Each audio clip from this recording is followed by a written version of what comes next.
Okay, hello everybody, welcome back to my channel today. I'm Kevin and today we're about to our philosophy topic. So today our topic is just keep going on the last topic about the identity.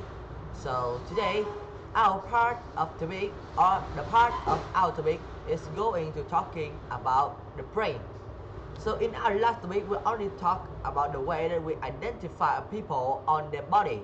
But in the theories, we only found out that when the minds or the brain change into another body, so whether the brain is have the right person or the same person as before or not.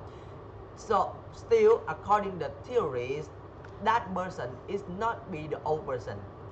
So for a more simple explanation, that means when your brain trans or move into another body and your old body is dead or something like that. So that means your old body is already not exist anymore. So according to the body theories, you guys could see that when the body didn't exist, so that means that person didn't exist or doesn't exist. And if we go to look at that way, we could see that even the brain is still exists, but the body is gone.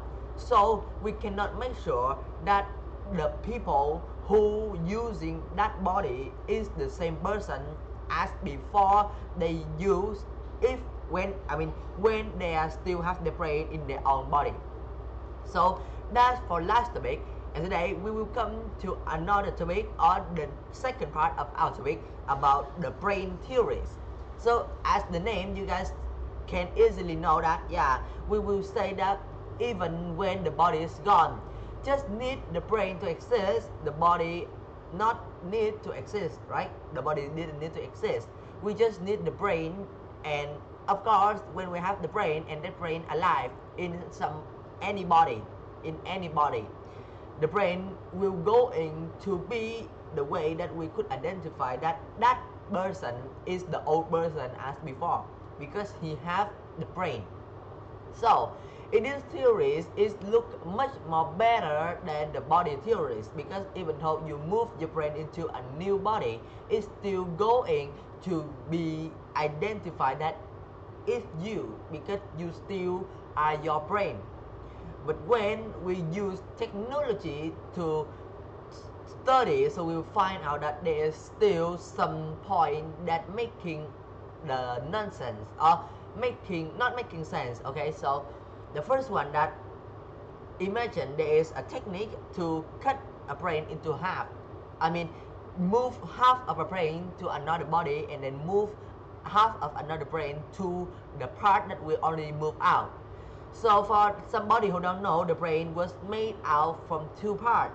That thing called the hemispheres, and those things are two things. I mean, the hemisphere have two parts that create the brain. So when we cut half or we cut one of the hemisphere out and then use another part of another body brains and use that brain to the person we are talking brains. Let's take a real example for a better explanation. Like the guy A have half of a brain, which means that he have just one hemisphere and the others already been cut out. And then the doctor found a technique to cut one more hemisphere from another body or from another person and then going to craft them together so they will make a whole new brain that create by two different parts of the brain from two different persons.